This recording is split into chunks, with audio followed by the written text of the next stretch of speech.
Hey, what's up, everybody? Good evening. It's Carpo. Joshua. um, Boy, my hair is really messed up. I don't do any preparation before my videos, so I look like I look. I guess that fits in perfectly with my subject right now. And it's kind of late at night, and I'm getting ready to go to bed, and something made me come out and do this video since everybody's asleep and I have the time now. Excuse me. So I've been thinking this evening a lot and earlier today about how full of shit we all really are. And there's those of us who know it and embrace it, and there's those of us who know it and think of humans as less because of it. And what I mean by that is the ones who say, well, humans are flawed, and think that either we're sinners or we're corrupt, or a lot of people just say humans in general are just bad, you know. But and then there's the ones that see that we're full of shit and try to deny it. And I see a lot of those people out there. A lot of those people. In fact, I would say a majority of people that I meet are that way. And it's not necessarily their fault, but, you know, I was talking to my brother earlier today, and I don't talk with him that often. He doesn't live very far or anything.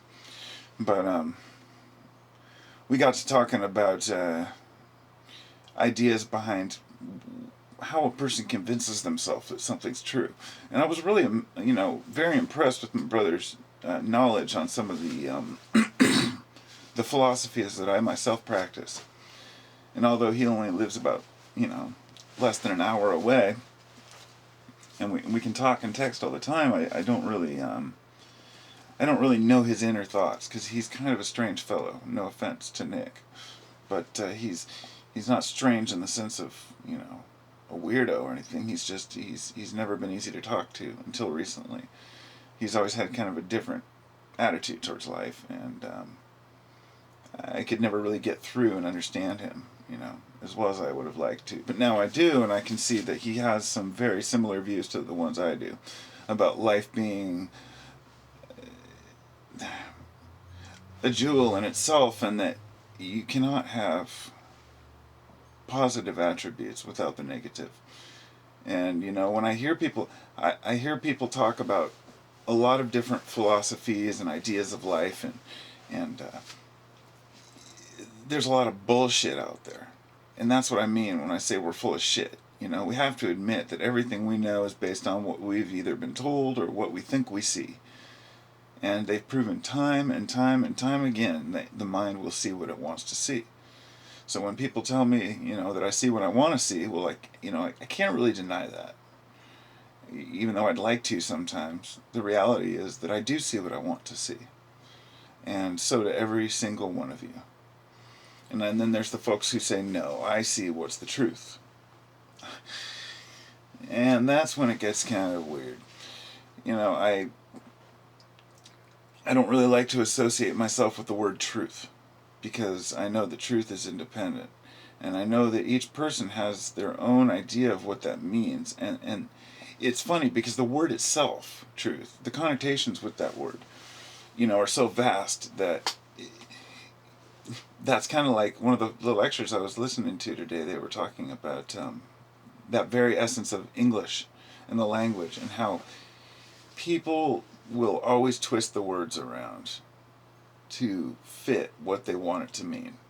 And they'll twist the meanings of stuff, and they're so full of shit when they do it. And they'll try to pretend and play innocent, but we know when we're done something dumb, or when we're saying, oh, well, I thought you meant this, or I thought you meant that. And an example that they gave in the lecture was the girl who went out with her boyfriend, and her mom said before she left, her mom says, now you be good and don't do anything I wouldn't do, and you be good. And she says, okay, I will. So she goes out and has sex with her boyfriend and comes back, and her mom says, so were you good? And she says, Roger says I was good. And, just the kind of little, the little smirk behind that is, yeah, she's using the idea that, yeah, she was good in sex. Of course, shouldn't have to point that out to anybody, but that's the whole joke. She was good in the sexual reference, but not in the reference that her mother was referring to. And she knew what her mother darn well meant, but she, Anyway, that's the idea behind, I think, the way people behave all the time. And it drives me nuts because, for example, I can give you a perfect example of one that really got me. This was about a year ago, and people were talking all this shit about Obama. And this guy said, I can't remember the actual reference he used, but he said he used Obama and niggardly in the same sentence, okay? And no, wait, I'm sorry. He said Obama. He used Obama and the word nigger in the same sentence, and I called him out on it. And I said, "You're a racist piece of shit." I was heated. I couldn't believe how brazen the guy was. I figured he was probably a troll, but at that time I didn't even really know what a troll was. But he wasn't a troll because he tried to justify himself. He said, "Here's what he says back to me." He says, "No, you take it out of context. It doesn't have to be a racist term. If you look it up in the dictionary," and then he gave me the description of the word niggardly. That, to me, is a very brazen example of obfuscation of the truth and trying to justify a stupid comment or a racist comment by saying you meant something else. Now, if you can't stand behind what you say, then there's no point in really saying it. If you're going to say something and then have someone call you out on it and say, no, I meant something else, when you don't, and everybody knows you don't, that's what I mean. There's so many people out there that are just so full of shit, and, that's, I guess, one of the things that I just wanted to really get across here was that, when you finally admit that everything you know is based on a structure in your mind and an idea that things are a certain way, and not just based on what you've been told or what you've seen or what you've heard or smelled or felt or anything, but also what you want it to be and what you interpret it to be. In quantum physics, I believe it's there's something called the observer effect, to where when you observe when you're observing photons, well, they can be a photon, they can be a wave, or a particle, depending on how it's viewed. And they did this through a double slit experiment. And I'm not a scientist, so I can't say I know the details, but I do know that that's kind of, we are all scientists. See, the science isn't owned by scientists. That's off the beaten path here, but that was something I was also thinking about today. The science is owned by all of us. And when something's discovered, we all can be part of that. We don't have to just assume we don't know enough about it and just trust others. When we trust others to our science, to do our science for us, it's like trusting others to do our math for us and trusting others to do our research for us, just like trusting politicians to do the right thing for us. So in that sense, it's really up to each one of us to kind of dig for the truth. And I find a lot of people out there who really say that they have the truth or really want to spread the truth aren't really saying much at all. In fact, they're spending most of their time making things up or beating around the bush or trying to impress people. But, they're making claims that they're not able to fulfill. And I think that the more of us that finally admit that we're full of shit, the more of us can see that real concept of what it means to be alive. And that's goes back to what I was saying about with my brother. That was the one thing that he said to me, and that a person can know, if a person knows nothing else in life, the one thing to know is to live and to embrace it. It's really a simple concept, but it includes many aspects. One is taking the good with the bad and not expecting a utopia for the rest of your life. Um, Two, enjoying where you are right now at the moment, not worrying about the past and the future. And three, realizing that there's something that's bigger and better and beyond us, not better, bigger and greater and more intelligent perhaps than all of us, that we can't put a label on. And that as a society we try really desperately to put a label on it. We've been doing it since, the beginning, early stages of religion, and much before that.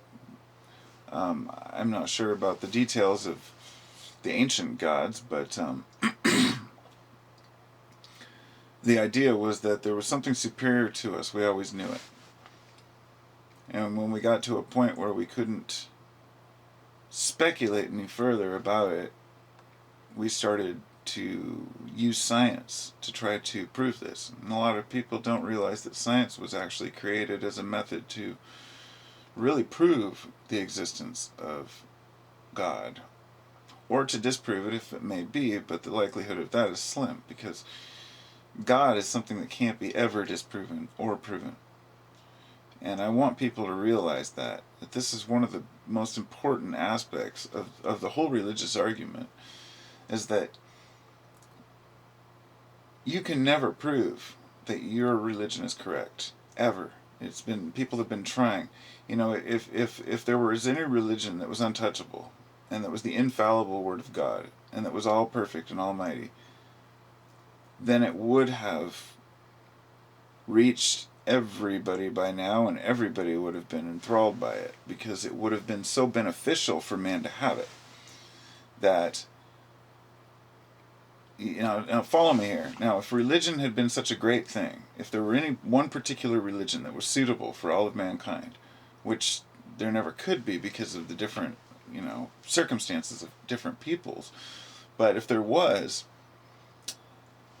that particular religion would have to work for everyone, and would have to make people, it would have to be the infallible Word of God, and it would have to be provable to the people.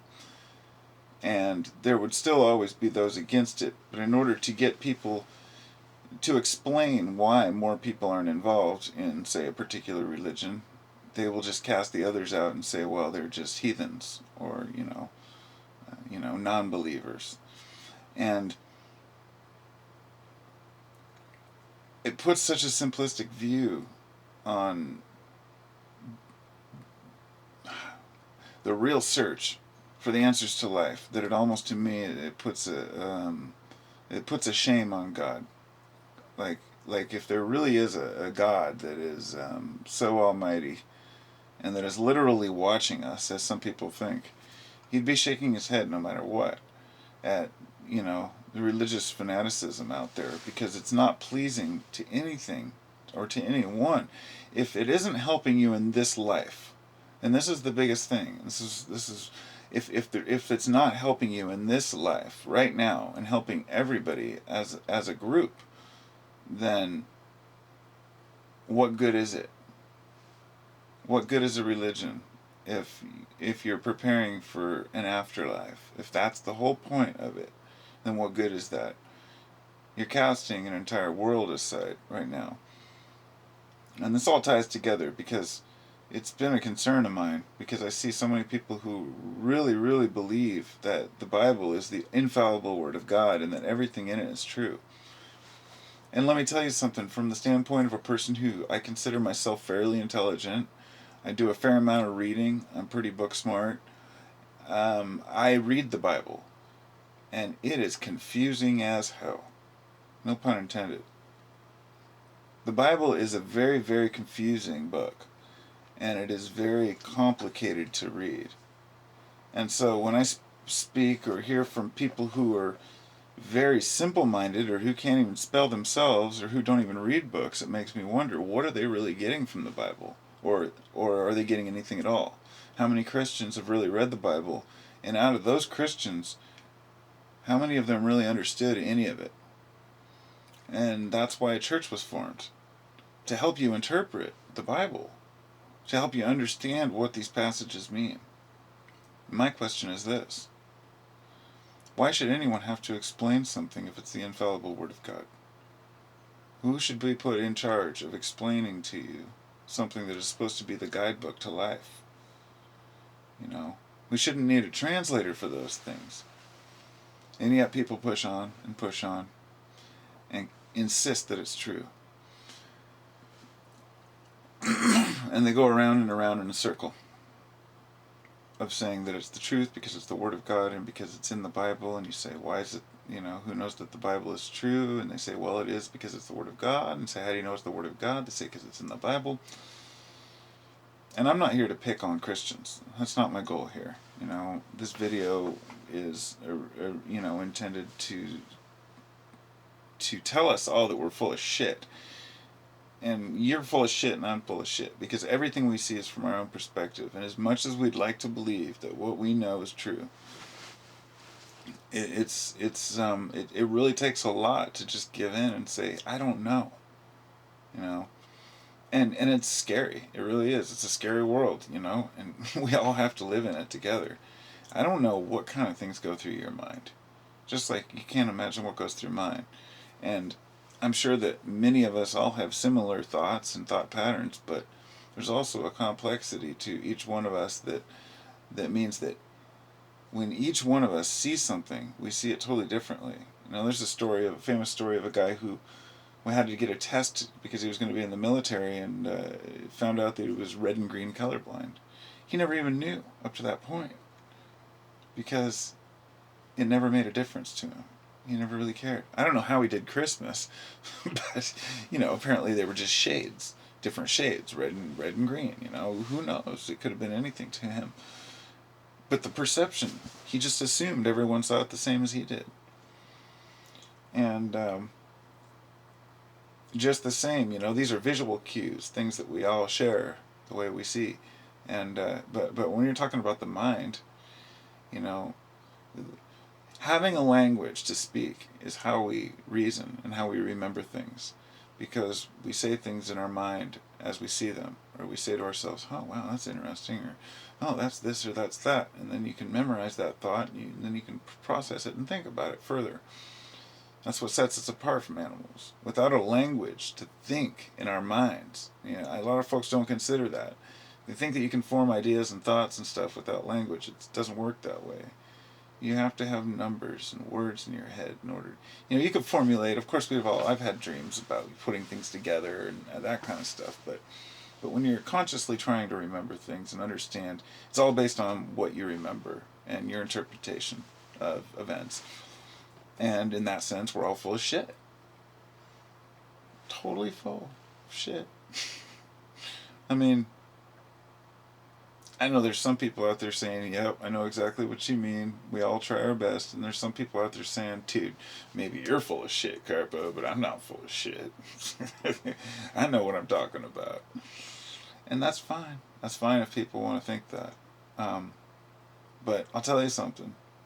A year ago, some of the thoughts that I had in my mind about what was important and what was really going on in the world, kind of the darker side, maybe conspiracy theories and stuff a few years back or a decade back. But all these phases I've gone through, I've moved past them, and things have always changed, and my perception has changed of them. And likewise, doomsday was always around the corner. And now I don't see a doomsday coming. It's a different perception. It's the way I see things. And here's the thing. Does it really matter how we perceive things? Or does it only matter to the extent of how we behave and how it affects us? In other words, let's say there is going to be a doomsday. Let's say that there's going to be a solar flare that's going to cause a CME and knock out the entire electrical grid. There's going to be chaos and looting and riots in the streets. I was into preparing for that kind of stuff. At one point I thought, it could happen tomorrow. I'd look at the reports every day. I'd watch the earthquake reports, the emergency response reports, all that stuff, because I was really interested in it. I wanted to see when something was going to happen. Eventually, I decided I don't want to live my life that way.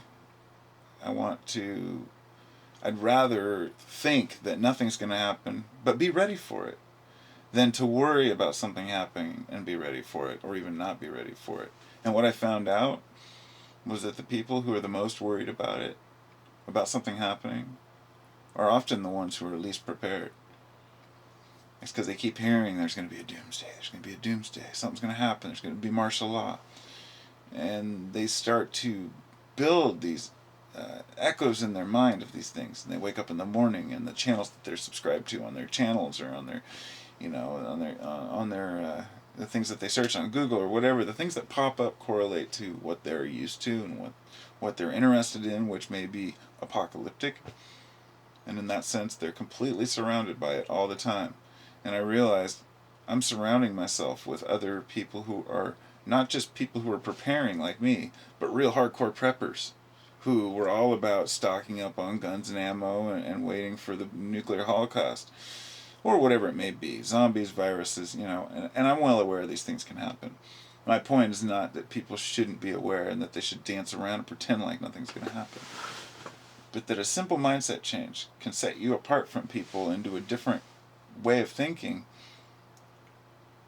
but they may view you as being completely ignorant of it. And that's why I use that example, is because somebody might think, well, this guy's all positive thinking, he doesn't realize the shit's going to hit the fan one day. But they don't know. I got food stocked, I'm ready to go, That was a different part of my life, and what I'm into right now is something different. So I look back on when I was prepping and I was full of shit. That's what I was waiting for, a change. I did a lot of research into psychology and why people do the things they do, and found that, for the most part, folks who dwell too much on the negative are waiting for something to happen, or are waiting for apocalypse, or whatever it may be, are usually the unhappiest people. And that's just statistical. I don't know if that's true, because I didn't do the test, the study, whatever, but from my personal research that I've seen, and the folks that I've talked to, they seem to think that life is not worth living a lot of the time, or that people generally suck, they hate society, they hate the government, they just hate everything. And I'm not dissing preppers here, because I know some good preppers out there that are interested in that kind of stuff, and that's great. I think it's great to be self-sufficient, and that's different than just a prepper. I'm talking about the guy who's building bomb shelters, and that's fine if that's what you want to do, but that's a mindset that's built upon a certain way of thinking, and how different two people can be just because of a slight difference in mindset. So I've gone off too long on this already. I just wanted to kind of get my point across of why people are full of shit, and there's a lot of studies you can look up to see why people think the way they do. And if you're interested, there are a lot of places online where you can go see the research to find some of these studies they've done on mind tricks with people. Like I don't know, you may have seen the famous one where there's a basketball game and they have somebody count the amount of passes between the players, and while the person's counting, they have a guy in a gorilla costume walk through, or a girl in a bikini or something, and stop and look at the camera and then turn and walk off. At the end, most people never even see the person. It's because they're so focused on one thing. You don't see the forest for the trees. You don't see what's really going on, because you're missing the details because you're so focused on one aspect of it. You gotta open your eyes and look around. Peace out, everybody.